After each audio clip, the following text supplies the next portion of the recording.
Je ne peux pas me prononcer pour le moment pour un oui ou pour un non, sans avoir lu la mouture de cette constitution, comprendre la forme et le fond, et prendre le temps nécessaire pour cet exercice intellectuel.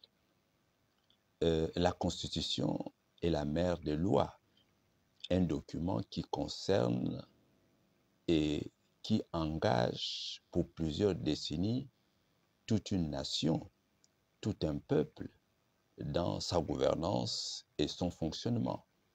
Les civils, les militaires, les étudiants, les élèves, les retraités, les travailleurs, les institutions, les relations extérieures, etc. Raison pour laquelle on doit être sérieux dans la démarche. Il faut que cette constitution soit impersonnelle. Elle doit donner à chaque Gabonaise et Gabonais l'envie de revenir dans son pays, de travailler pour sa nation, d'avoir la possibilité de s'épanouir, quel que soit son rang social, son ethnie ou sa province. Nous ne devons pas courir pour le oui ou pour le non. Nous ne faisons la course avec personne. C'est un non. Si c'est un non, j'allais dire, si c'est un non, on fait les observations qui s'imposent de manière objective et responsable. Puis on renvoie la copie pour sa réécriture jusqu'à ce que la restauration des institutions soit évidente, visible dans cette constitution. Si c'est un oui, alors nous disons bravo et on avancera pour la suite du programme, du calendrier. Il ne s'agit pas de personnaliser le débat, mais de savoir que tout Gabonais a le devoir et le droit de travailler pour sa nation. Surtout que nous sortons d'une période sensible due à une mauvaise gouvernance qui nous a tous causé du tort. La première motivation qui doit nous animer, c'est d'abord le service, l'intérêt supérieur de la nation, du peuple gabonais. Et les récompenses que nous attendons, que nous obtiendrons en retour, doivent être secondaires, bien sûr, à leur juste valeur. Aujourd'hui, toutes les Gabonaises et tous les Gabonais doivent se mettre ensemble autour de notre chère nation pour la relever, la reconstruire de manière efficace et durable. Le coup de libération du 30 août 2023, c'est aussi la liberté des partis politiques à qui le régime déchu avait imposé un fonctionnement de compromission, de manipulation, de division et de trahison, sauf pour quelques-uns qui ont pu y échapper. Hormis le parti déchu, le PDG et ses alliés, les partis politiques ne sont pas responsables de la mauvaise gestion du pays, du Gabon. Ils n'étaient pas les gérants du Gabon, mais victimes de ceux qui étaient aux commandes. En apportant bien sûr quelques corrections et un meilleur encadrement dans le fonctionnement et la gestion des partis politiques, il faut leur rendre une totale liberté, car ils ont pour mission d'animer la sphère politique, l'expression démocratique. Ils jouent également le rôle de sentinelle ou encore de contre-pouvoir, afin de permettre l'amélioration de la gouvernance du pays.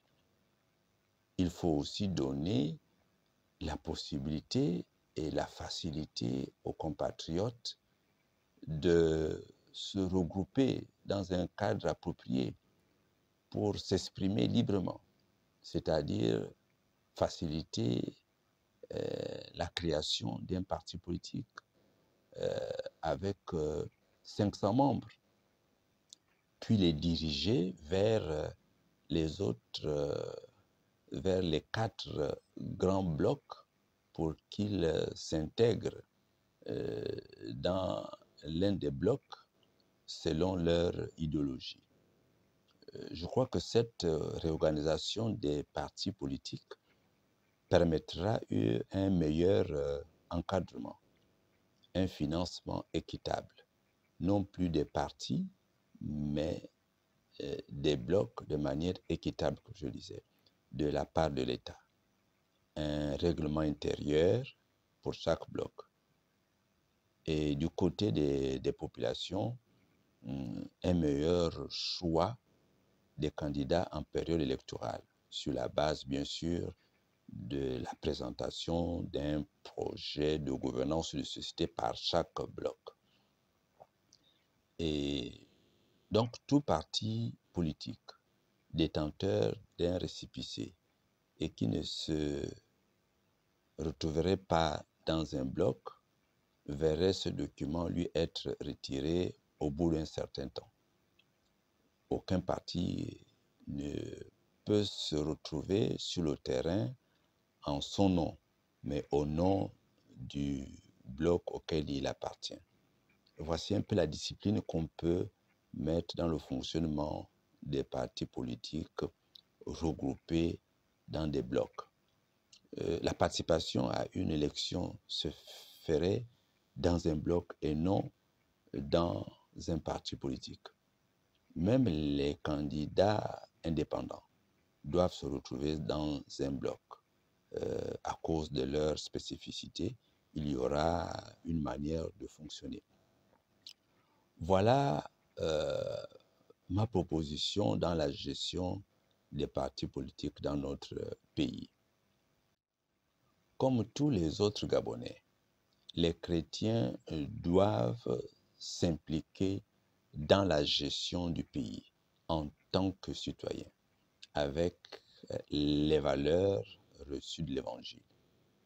Un bon disciple de Christ, c'est le bon fidèle à l'Église, mais aussi le bon citoyen dans la société, en tant que professeur, ingénieur, maçon, étudiant, agent ou officier dans les forces de sécurité et de défense, acteur politique, commerçant, médecin, banquier, cultivateur.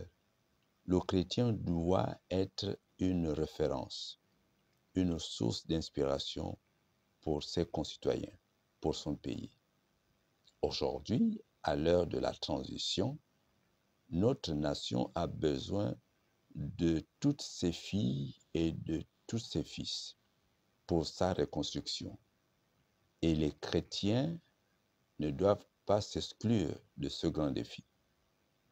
Je voudrais, pour conclure, rendre toute la gloire à Dieu de nous avoir donné la possibilité de reconstruire notre pays sur des valeurs de bonne gouvernance et des principes républicains pour que le Gabon soit une nation sauvée de tous les maux qui minent son bon fonctionnement et son développement. Une nation heureuse par l'épanouissement de son peuple et la beauté de ses ouvrages. Une nation modèle par la pratique de la bonne gouvernance à tous les niveaux de la société et la qualité de son élite, de son armée, afin qu'aux yeux du monde et des nations amies, le Gabon immortel reste digne d'envie. Oublions nos querelles, ensemble bâtissons l'édifice nouveau auquel nous rêvons. Merci encore une fois pour ces moments passés ensemble Que Dieu vous bénisse et qu'il bénisse le Gabon. Merci encore. À bientôt pour une prochaine rencontre, je l'espère. Au Gabon, pays d'amour, le diamant pour toi tant de tendresse.